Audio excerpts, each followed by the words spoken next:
کہ خدا نے پہاڑ پر وحی نازل کی اور پہاڑ ریزہ ریزہ ہو گیا، ختم ہو گیا، تو نہ زمین، نہ آسمان، نہ پہاڑ، یہ تینوں جنت میں نہیں جائیں گے۔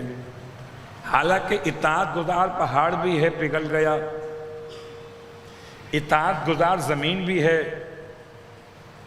کہ خدا کی مخلوقات کو پناہ دیے ہوئے گود بنی ہوئی ہے، اطاعت گزار آسمان بھی ہے، پھر جنت میں جائیں گے کیوں نہیں؟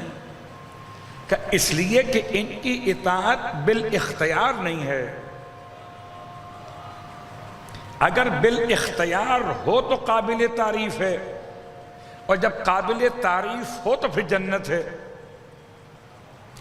انسان میں ارادہ اور اختیار کی آزادی رکھی گئی۔ انسان کو خدا نے ایسا بنایا کہ سورہ انسان پڑھیے، پورے قرآن میں ایک ہی سورہ انسان کے لیے، صلوات پڑھے محمد و آل محمد۔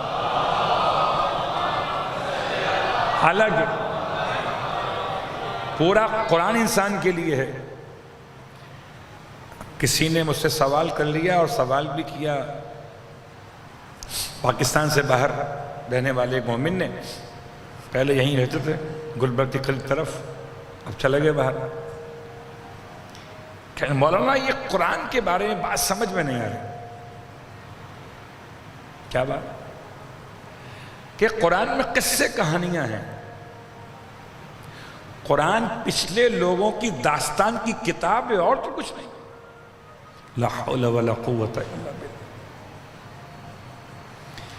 کہنے لگے مجھ سے کسی خاتون نے بحث کی، میرے پاس جواب نہیں تھا، یہ فلاں قصہ، ہود کا قصہ، عاد و ثمود کا قصہ، نوح کا قصہ، ابراہیم کا قصہ، یہ قصوں کی کتاب ہے قرآن۔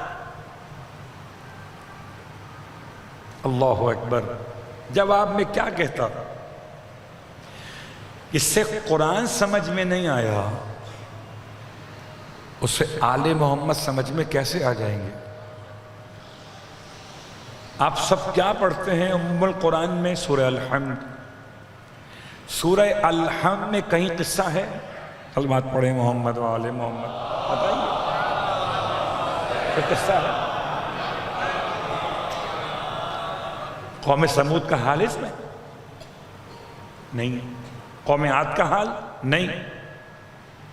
جو ام الکتاب خلاصہ قرآن، مقدمہ قرآن، دیباچہ قرآن ہے، اس میں الف سے لے کر یہ تک 7 آیتوں میں کوئی آیت نہیں ہے جو قصے سنا رہی ہو آپ کو۔ اور پورا قرآن کس کو یاد ہے؟ الحمد سب کو یاد ہے۔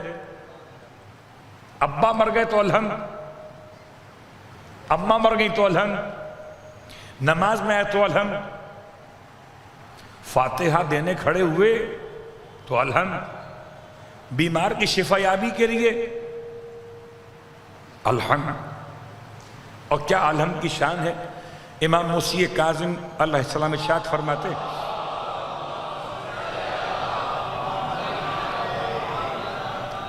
فرماتے، میں ضامن ہوں ایسے شخص کی بیماری کی شفا کے لیے کہ جو اس سورے کی تلاوت کرے اپنی شفا یابی کے لیے، جو قرآن کے برابر ہے۔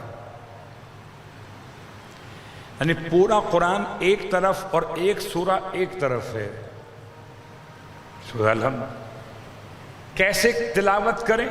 فرمایا مریض اپنا گریبان کھولے اور کھول کے الحمد 7 مرتبہ پڑھ کر اپنے وجود کے اندر دم کر دے۔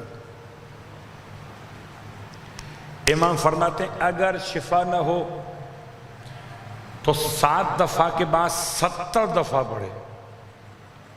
میں ضامن ہوں موت کے علاوہ ہر مرض کی شفا ہے سورہ الحمد کے اندر۔